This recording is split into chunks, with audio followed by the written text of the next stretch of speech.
বাবা গরিব হলেও রাজকুমার মেয়েদের কাছে। হ্যাঁ আপু, এটাই আমার বাবা। এখনো মনে করো আমি এখনো মানে এত বড় যে হয়েছে, আমার নিজের যে বাচ্চা হয়েছে, এখন আমি অপেক্ষা করি আমার আব্বু কখন রাতে বাসায় আসবে, আমার জন্য খাবার কিনে নিয়ে আসবে। মানে আমার বাবা কখনোই খালি হাতে আসে না, কোনো না মানে এক মানে বাদাম হলেও কিনে নিয়ে আসে, মানে কখনোই আমার বাবা হচ্ছে খালি হাতে আসে না। আমি সবসময় এটা আমি এখন অপেক্ষা করে থাকি যে আব্বু কখন আসবে, আমার জন্য কখন খাবার নিয়ে আসবে, কি আনবে আজকে কি খাবো। এই জন্য আমি এমন আশা থেকে থেকে আমি ভাতও খাই না, যে একসাথে আসলে ওইটা খাওয়ার পর যদি আমি ভাত না খাইতে পারি, যে ভাত খাই ফেলছি যে আব্বু জানবে আমি যদি না খাইতে পারি। এখন আমি অপেক্ষা করি।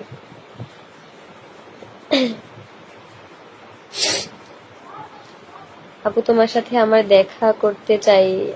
তুমি আমার বাসার পাশেই থাকো। সাদিয়া আক্তার মিম। জানি না তুমি কোন বাসার কথা বলতেছো। আসলে এটাই মানে বাবা মেয়েদের প্রতি মনে হয় ভালোবাসা বেশি থাকে, যার কারণে এরকম হয়। আমাদের বাসায় এরকম হয়, আমি আর আমার আব্বু আমার বোন মিলে আমার আম্মুকে মানে রাগাইয়া ফেলি, কিন্তু আমার ভাই হচ্ছে আম্মুর সাপোর্টে না রিয়া। আমার ভাই হচ্ছে আম্মুর সাপোর্টে, কিন্তু আমরা হচ্ছে আমার আব্বুর সাপোর্টে। মানে এমন একটা কথা, মানে আম্মু যেটা বলে যে তোর আব্বু এটা এটা করেছে, এটা এটা বলছে, মানে থাক।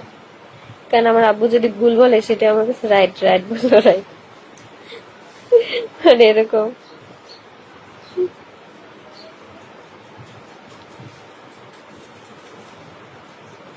আয়াস পাখির জন্য দোয়া রইলো, থ্যাংক ইউ। আখি আপু, তোমাকে আমার অনেক ভালো লাগে, একটু চালাও খাও, যেখান থেকে ঠকেছো সেখান থেকে উঠে দাঁড়াও।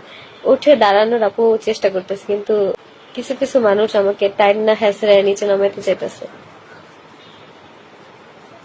আমার একটা কথা কি জানো, আমার দেয়ালে যদি পিঠ থেকে যায় আমি কাউকে বিন্দু পরিমাণ ছাড় আমি দিব না, আমি এটা মানে বলে দিতেছি।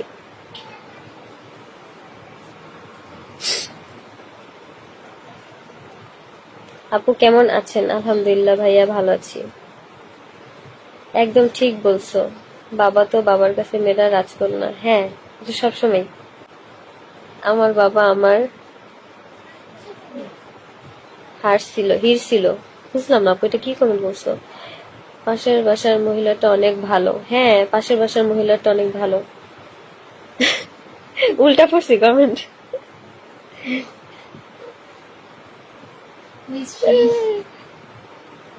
আসসালামু আলাইকুম, আমি ঐশী, আপনাদের অনেক বেশি ভালোবাসি। কেমন আছো আপু? আলহামদুলিল্লাহ, অনেক অনেক ভালো।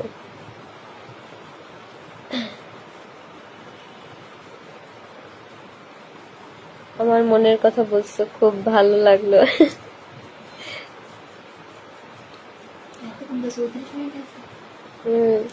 আমি হচ্ছে এখন গোসল করতে যাব, তোমরাও তোমাদের সবার কাজ করো।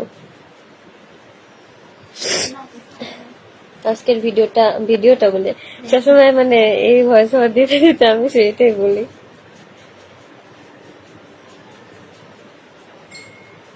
বাবার কথা বললে কান্না আটকে রাখতে পারছি না।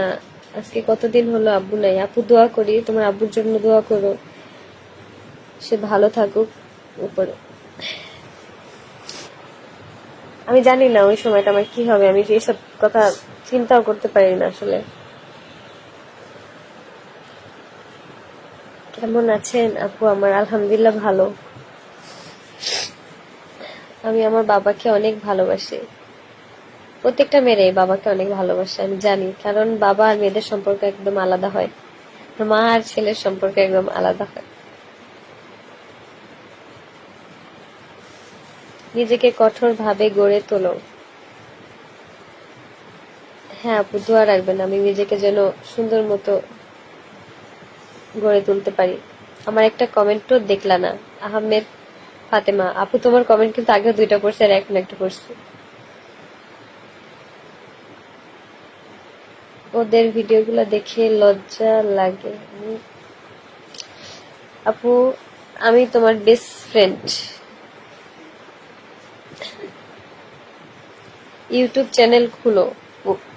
ইউটিউব নিয়ে এখনো কিছু ভাবতেছি না।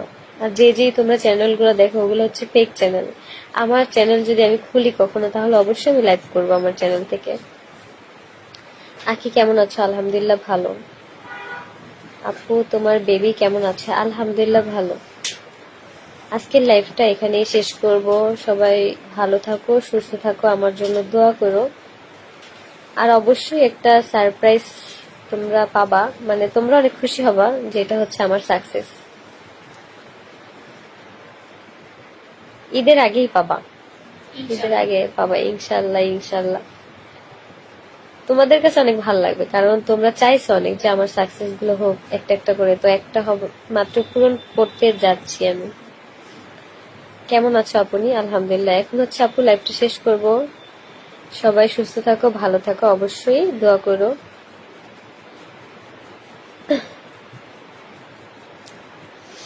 আল্লাহ হাফেজ।